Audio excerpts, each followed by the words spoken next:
বাংলাদেশ যখন পাকিস্তানকে হারিয়েছে, অস্ট্রেলিয়াকে হারিয়েছে, নিউজিল্যান্ডকে হারিয়েছে, তখন আমি বলেছিলাম অপেক্ষা করেন, দেশের বাইরে গিয়ে বাংলাদেশ কেমন খেলে সেটার জন্য একটু অপেক্ষা করেন। অপেক্ষার ফল সবসময় মিষ্টি হয়। মিষ্টি ভালো, কিন্তু যাদের ডায়াবেটিক্স আছে তাদের জন্য ভালো না। দেওয়ানইয়ে ফয়দা আছে। বাংলাদেশ জিম্বাবুয়ের সাথে যেভাবে ম্যাচটা হারলো, এটাকে একটা তামাশা, একটা ফাইজলামি, একটা মানে কি নামে বলা যায় আমার ঠিক মাথায় আসতেছে না। তবে আমি একটু বলবো, যারা লাস্ট কিছুদিন বাংলাদেশের জয়ে খুব বেশি উচ্ছ্বাসিত হয়েছিলেন, গর্ববোধ করেছিলেন, এখন তারা নিশ্চয়ই গর্ববোধ বোধ করবেন। কারণ জিম্বাবুয়ের মতো দলের সাথে বাংলাদেশ টেস্টে ইনিংস এবং 85 রানের বিশাল বড়, বিশাল অসম্মানজনক, বিশাল হতাশাজনক ভাবে পরাজিত হয়েছে। বাংলাদেশ দল হয়তো ভেবেছে এখন বিশ্বকাপ ফুটবল চলছে, এই সুযোগে নিজেদের নিজেদের আসল রূপটা একটু দেখিয়ে দিই, বেশি মানুষ তো দেখবে না, অসুবিধা কি। বাংলাদেশ দল সেই কাজটাই করলো, একেবারে নিজস্ব রূপে বাংলাদেশ ফিরে আসছে। আমি জানি বাংলাদেশের এই খারাপ রেজাল্টের পরেও খুব বেশি ট্রল হবে না। ট্রল না হওয়ার কারণ কি? কারণ ইন্ডিয়া বেশি ট্রল করতো বাংলাদেশকে নিয়ে, বাংলাদেশ আবার ইন্ডিয়াকে নিয়ে ট্রল করতো। কেউ কাউকে নিয়ে লাস্ট এক সপ্তাহ ট্রল করে না। কারণ কি জানেন? কারণ হচ্ছে ইন্ডিয়া হারছে আয়ারল্যান্ডের সাথে, সিরিজ হেরে গেছে। বাংলাদেশ জিম্বাবুয়ের সাথে লজ্জাজনকভাবে হেরে গেছে। আবার শ্রীলঙ্কা ওয়েস্ট ইন্ডিজের কাছে হেরে গেছে। আমাদের এশিয়ার অধপতন, আমাদের এশিয়ার টিমগুলোর লাস্ট এক সপ্তাহের ক্রিকেট পারফরমেন্সে অধপতন, এগুলো সবগুলো আছে না, সারাদিন রাত জায়গা বিশ্বকাপ ফুটবল দেখে। আমার কাছে যেটা মনে হয় না হয় বাংলাদেশ হারছে, ইন্ডিয়ার তারা মানে ট্রোলে থাকা যেত না। আবার ইন্ডিয়া সিরিজ হারছে, বাংলাদেশের ঈদ মোবারক ট্রলে থাকা যেত না। একেবারে উচিত শিক্ষা হয়েছে। সবগুলা এখন ঘরের কোনো জিম মেরে বসে রয়েছে, কেউ কোনো টুশব্দ করে না, হাসে, স্কোরবোর্ড দেখে আর হাসে, এটা আসছে পরক্ষণে মারে পড়ে যায়। আর নিজের দেশও তো হেরে গেছে, থাক কিছু কইতাম না, করলে তো সমস্যা। খোসা দিয়ে লাভ আছে? খোসা খাওয়ানোর জন্য লাভ নেই। দেওয়া নয় ফয়দা আছে। যে ক্রিকেটটা খেললো বাংলাদেশ দল, এক কথায় বলতে গেলে হতাশাজনক। দেশের বাইরে বাংলাদেশের পারফরমেন্স অনেক বেশি হতাশাজনক। একটু আলোচনা করব, ব্যাটসম্যানদের করুণ কাহিনী একটু আপনাদেরকে শোনাবো। তবে তার আগে বলে নিতে চাই, সাদাকে সাদা, কালোকে কালো বলিব, সাদাকে কালো, কালোকে সাদা বলিতে পারিব না, আর আইসক্রিম ব্যতীত কারো পা চাটিতে পারিব না। Hello viewers, it's me Rony bro, welcome to another new video. অনেক দিন পর লং ভিডিও বানাচ্ছি। অনেকেই আমাকে মেসেজ করছিলেন, ভাই আপনার এই রিলস 3 মিনিটের রিলস ভালো লাগে না, ডায়লগ একটু কম হয়, মজা একটু কম পাই। তো তাদের কথা চিন্তা করে আজকে অনেকদিন পরে লং ভিডিও করতেছি। কিছুক্ষণ পরে ইন্ডিয়া বনাম ইংল্যান্ডের একটা ম্যাচ আছে, এটা নিয়েও একটু প্রেডিকশন করব, একটু আলোচনা করব। তবে এই ভিডিওতে আলোচনা করব বাংলাদেশের এই বাজে রেজাল্টের কারণ এবং বাজে রেজাল্ট কে কি করলো।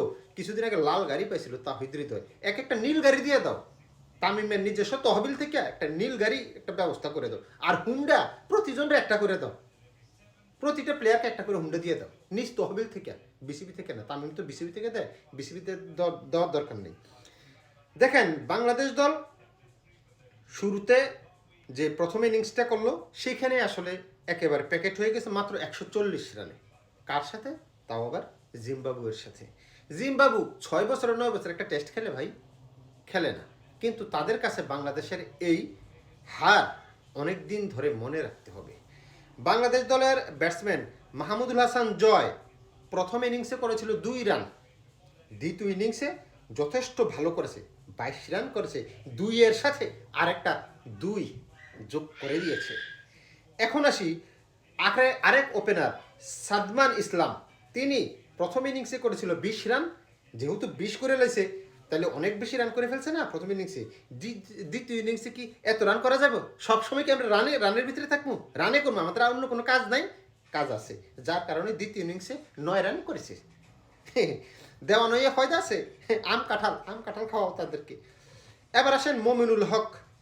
মমিনুল হক দেখছিলাম প্রথম ইনিংসে 60 রান করেছিল, সুন্দর খেলেছিল।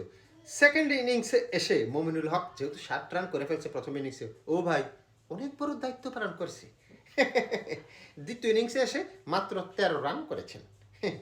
এখন আসি মমিনুল হকের পরে আমাদের ক্যাপ্টেন নাজমুল হোসেন শান্ত, যিনি খুব ভালো ফর্মে ছিল, ওয়ানডেতে খুব ভালো রান করেছে লাস্ট কিছুদিন ধরে, খুবই ভালো খেলেছিল। তিনি টেস্টের অধিনায়ক। তিনি প্রথম ইনিংসে করেছেন 19 রান, সেকেন্ড ইনিংসে করেছেন উনি 30 রান, যথেষ্ট ভালো রান করেছেন। তারপর আসেন আমাদের Mushfiqur Rahim, mister dependable, mister অমুক। আমরা 2টা রান করি না, 2টা রান করলে নামের আগে পিছে মাঝখানে কত যে বিশেষণ লাগায়। মিস্টার ডিপেন্ডেবল রান করেছেন প্রথম ইনিংসে 9 রান, দ্বিতীয় ইনিংসে এসে 34 রান। মানে সেট হয়ে উইকেটটা দিয়ে আসছে, লেগ স্টাম্পের বাইরের একটা বল ফ্লিক করতে গেছে, ব্যাটের কানে লেগে উইকেট কিপারের কাছে। এটা যদি নর্মালভাবে খেলে, জাস্ট একটু জায়গা বানায় যদি লেগ স্টাম্পে বাই ফ্লিক করে, এটা 6। এত বছর যে খেলি না, এমনও না আমি দিলে এটা ছক্কা মারতে পারবো। আফসোস, দেওয়ান হইয়া হয়তো আছে। তারপরে আসি মুশফিকুর রহিমের পরে আমাদের বার্গার হৃদয় লাস্ট কিছুদিন আগে কেন যে একটা লাল গাড়ি পেয়েছে, এটার কারণটা ভাইয়া অনেক খুঁজছি। হাইস্ট রানও না, হাইস্ট উইকেট টেকারও না, কিন্তু তাকে তামিম ইকবাল একটা লাল গাড়ি উপহার দিয়েছে। কেন দিয়েছে তামিম ইকবালই জানে। এনিওয়ে, তাহিদ হৃদয় প্রথম ইনিংসে করেছে 3 রান। 3 রান করেছে, যথেষ্ট পরিমাণে রান করেছে, লাল গাড়ি 3 রান। সেকেন্ড ইনিংসে 3 তিরিক্ষা কত নামতা পড়েছে, 3 তিরিক্ষা কত 9 রান করেছে সেকেন্ড ইনিংসে, লাল গাড়ি, মনে রাখবেন। এবার আসেন আমাদের নতুন ডেবিউ হয়েছে ভাই, তাকে নিয়ে খুব বেশি আমি সমালোচনা করব না, কারণ সে প্রথম ম্যাচ খেলতে নামছে, আজকে অভিষেক হয়েছে। ও অমিত হাসান প্রথম ইনিংসে করেছিল 4 রান, দ্বিতীয় ইনিংসে এসে অমিত হাসান করেছেন 25 রান, যথেষ্ট ভালো খেলেছেন। প্রথমে তার অভিষেক ম্যাচে সে আর কি করবে। এবার আসেন আমাদের অমিত হাসানের পরে তো আসলে আর ব্যাটসম্যান নাই, এগুলো বলার। তাইজুল হাসান মাহমুদ এরা বলার। তাও বলি, তাইজুল করেছিলেন প্রথম ইনিংসে 9 রান, দ্বিতীয় ইনিংসে করেছিলেন আপনার 8 রান, 1 রান মাইনাস করছে আর কি, বেশি করে ফেলছে না প্রথম ইনিংসে 1 রান, এই জন্য 1 রান কম পড়ছে সেকেন্ড ইনিংসে। এই হচ্ছে আমাদের অবস্থা। আমাদের প্রথম ইনিংস থেমেছিল 140 রানে, তার জবাবে 140 রানের জবাবে জিম্বাবুয়ে করেছে 410, বাংলাদেশ করেছে 140, আর ওরা করেছে 410। হ্যাঁ, এই হচ্ছে অবস্থা। বাংলাদেশ দলের তাইজুল ইসলাম 7 উইকেট পাইছিল বোলিং ডিপার্টমেন্টে। যেহেতু বাংলাদেশ দল অনেক রানে পিছিয়ে ছিল, দ্বিতীয় ইনিংসটা বাংলাদেশের এটা কলাপস করারই কথা ছিল। বাংলাদেশ দল দেশের বাইরে গিয়ে কলাপস করবে এটা আমি জানতাম, এবং বাংলাদেশ দল 185 রানে 45 রান বেশি করেছে প্রথম ইনিংস থেকে। উন্নতির গ্রাফসটা দেখছেন আপনি, একদিনের ব্যবধানে 45 রান বেশি। ও হ্যাঁ, চিন্তা করবেন কিন্তু জিনিসটা। এখন আসেন বাংলাদেশ দল যে হেরে গেল, এগুলোর দায় কে নেবে? কিসের দায়, কিসের কে নেবে? আমরা সারা রাত লাগে, আমরা ওই যে বিশ্বকাপ ফুটবল দেখবো, কালকে খেলা হয়েছে না, ব্রাজিলের খেলা হয়েছে, ব্রাজিলের খেলা দেখছে। বৈশা আমি 100% কনফার্ম এরা মানে প্রফেশনালিজমের কোনো কিছুই এদের ভিতরে নাই। যদি থাকতো এরা খেলতো ভাই মন দিয়া। এরা সারা রাত ধরে ফুটবল বিশ্বকাপ দেখছে, দেখে মাঠে নামছে, ঘুমে চোখ খুলতে পারে না। টম এন্ড জেরি দেখতাম আগে, ম্যাচের শলা দিয়ে এইভাবে আটকে রাখতো, কস্টেপ দিয়ে আটকে রাখতো। আমার কাছে মনে হয় যে এরা চোখে নামার আগে কস্টেপ দিয়ে বা সুপার গ্লু দিয়ে এমনি আটকে রাখা দরকার ছিল। চোখে তো ঘুম। এরা তো দেখে এই যে নাইমের কখন নামবে, এরা দেখে ওই যে কি গোল দিল, আরে মনেও না, নাম মনেও থাকে না। যাক, আপনারা মনে করেন ব্রাজিলের যে হেড করে গোল করলো প্রথম গোলটা, নাম কি মনে আসতেছে না। আমি তো আর্জেন্টিনার সাপোর্টার, এই জন্য মনে আসে না। এনে বাংলাদেশ দলের এই অর্জন, আমি চাই তামিম ইকবাল যেন সবাইকে একটা করে লাল গাড়ি আর একটা করে হুন্ডা দিয়ে দেয়। কারণ বাংলাদেশ আজকে যারা গর্ববোধ করেছিল তাদেরকে সবাইকে গর্ভবতী করে দিয়েছে। আফসোস, দেওয়ানা হইয়া ফয়দা আছে? ফয়দা নেই। সংসারেও মন নেই, শরীরও জিত নেই।